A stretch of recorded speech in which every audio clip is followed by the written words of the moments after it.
திருப்பரங்குன்றத்தில் கார்த்திகை தீபம் ஏற்றுறதுக்கான வழக்கில் மேல்முறையீடு போனாங்க தமிழக அரசு. அதாவது தமிழக அரசு தான் கோயிலையே நான் பராமரிக்கிறேன் அப்படின்னு சொல்லிட்டு இருக்கு. ஆனால் கோயிலில் பக்தர்கள் தீபம் ஏற்றி கும்பிடணும்னு சொன்னால் அதை எதிர்த்து வழக்காடுது தமிழக அரசு. அப்போ எதிர்த்து வழக்காடுக்கிறதுக்கு பணம் எங்கேருந்து வருது? அதெல்லாம் டெல்லி வழக்கறிஞர்களுக்கு லட்சக்கணக்கில் கொடுக்குறாங்க.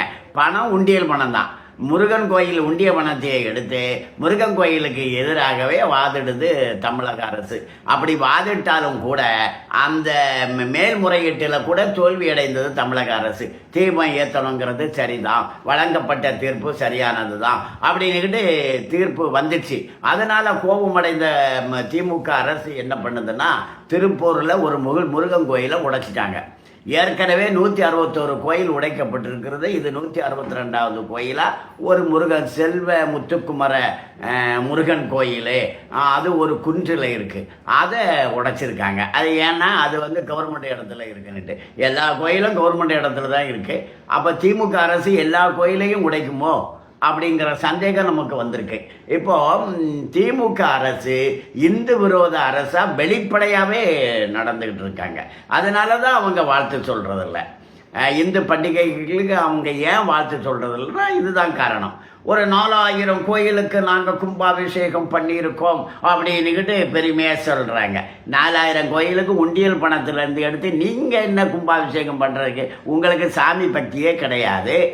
நீங்கள் அறம் வளர்க்கல, இந்து மத தத்துவங்களை பரப்பல்ல, இந்து பாடசாலைகளை நடத்தல. என்ன யோக்கியதை இருக்குது உங்களுக்கு அங்கே கும்பாபிஷேகம் நடத்துறதுக்கு? கோயில் பணத்தில் தான் கும்பாபிஷேகம் நடக்கிறது. கும்பாபிஷேகங்கிறது 12 ஆண்டுக்கு ஒரு முறை நடந்து ஆகணும். கோயில்னா அதை பண்ணி ஆகணும். இப்போ ஒரு வீடுன்னா ஒரு வருஷம் ஒரு முறையாவது வெள்ளை அடிக்கணும்ல. அதே போல் கோயிலுக்கு ஒரு 12 வருஷத்துக்கு ஒரு முறையாவது கும்பாபிஷேகம் பண்ணணும் அப்படிங்கிறது ஒரு முறை. அதுதானே பண்ணியிருக்கு. வழக்கமாக நடக்கிறது தானே நடக்குது. அதுவும் உண்டியல் பணத்தில் தானே நடக்குது. அது பக்தர்களுடைய நன்கொடையில் தானே நடக்குது. அதை போய் ஒரு சாதனையாக சொல்லிக்கிட்டு இருக்காங்க. கோயிலில் புகுந்துக்கிட்டு இந்த திமுக பண்ணுற அட்டூழியம் கொள்ளை அடிக்கிறாங்க. கொள்ளையோ கொள்ளை கோயிலில் நடக்குது. இந்த திமுகவை கோயிலை விட்டோம், தமிழகத்தை விட்டோம் துரத்தி அடித்தாதான் தமிழகத்திலே தர்மம் நிலைக்க முடியும். வணக்கம்.